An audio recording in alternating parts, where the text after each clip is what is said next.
Let's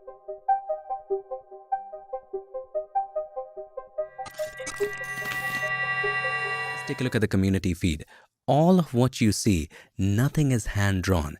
Everything right here is generated with AI. They have done that right here. You can ask the AI to do some sketches, and we're going to get to that later. You can ask it to do a painting, of course, and you can ask it to do 3D renders, high quality, extremely realistic. All of that is possible. Whatever you're seeing right now is... Now, for every artwork, as you can see, we have the artist's name at the bottom. Also, you get to see the prompts. So for example, let's take a look at this one. So if you click on it, of course, if you hover over it, you can see the prompt right there. If you click on it, you can see it in more detail. So they have typed strength, daughter of flaming sword, lion, Leo, and all of these details to get this image. Oh my dear God, take a look at it. It has completely replicated Leonardo da Vinci's those technical sketches that he used to do. By the way, if you want to generate more, just click on that and it will. But looking at this, have a look. It has also mimicked the little texts he used to write. This is insane. Let's make this one larger, U3. So as you can see, these are more designs of the spacecraft and the AI will do it for you. So here, my friend, is the upscaled version. Take a look. Not only it has done the sketch, but also mimicked the paper and the text and all of those extra lines for guides. Now you can keep on generating as much as you like. So what is Midjourney? In the simplest terms, it is a platform that generates images based on the prompts that you input. The prompts can be anything. You can design a shoe with it. You can have a face out of a mushroom. It is wild. You can do anything you want. And as you can see, these are the prompts that created this. Or you can give detailed information like this user has given right here. Judas, stunning rendition of full body female sculpture made of fractal gems. Every little detail, like you want intricate details, you want hyperrealism, you want it to look like Octane render, very colorful, vibrant. You can read the rest. Check out his work right here. He also created an Instagram account with all of his AI creations, so check that out. There it is. There you go, my friend. Let's open up the original. And here you have it. You can even upscale it to the max. So let's find our image. We can click on upscale to the max and upscale it. And we had wanted 4 more versions of this one. So there it is. It is being generated. So this is the one that we had also wanted to enlarge. And you can take a look. This, my friend, is just unreal. It's done. We can scroll down and take a look. There you go. Completely unreal. And if you want to introduce more details, you can click on upscale to the max, of course. So this is another image that we had applied to upscale and it's scary. Here, my friend, is the final image. I just don't know what to say. And DM whatever you want. So these were the previous one that we had created in this video. And there's no crowd, nothing going on. You have your personal space. So if you look at the Piximperfect account, it shows everything that I've played with. You can look up the entire history of every user.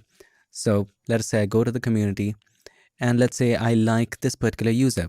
So I can open his or her page and then you can look at everything that he or she has played with. Even though you were creating it in a personal space by DMing the stuff, like I have a prompt. Let's say we want Captain Jack Sparrow as Terminator, full body. We want it to be highly detailed, photorealistic.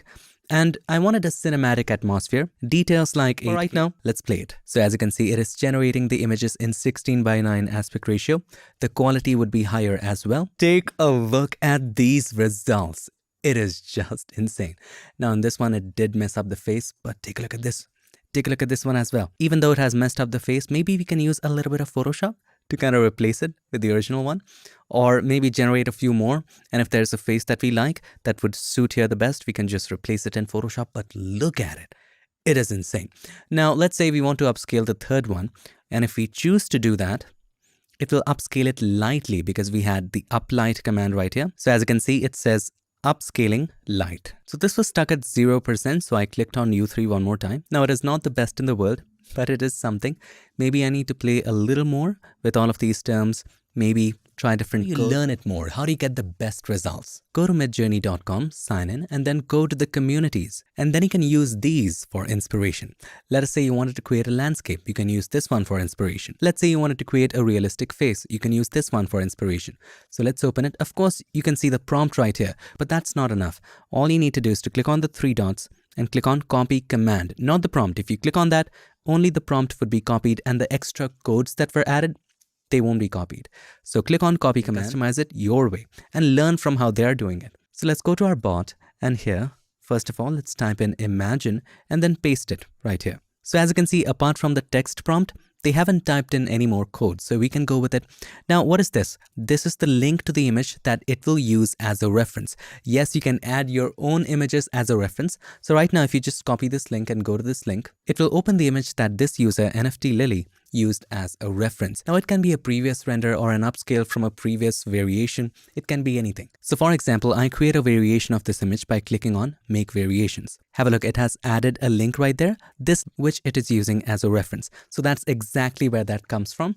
So you have that link and then you have all the prompts and the codes, everything. For example, let's take a look at this. I think it has more details. So we're going to click on the three dots and copy the command. Let's go in right here and paste it, just to learn from it. As you can see, aside from Robot Bird 8K, the artist has typed in insanely detailed and intricate. Interesting. So in any of your artworks, if you want some more details, you can try this. You can personalize it your way. They have typed in elegant. Look, this is just completely wild, and we can go from art that he has created. It is just incredible. So he has a complete highlight tutorial on how to do that.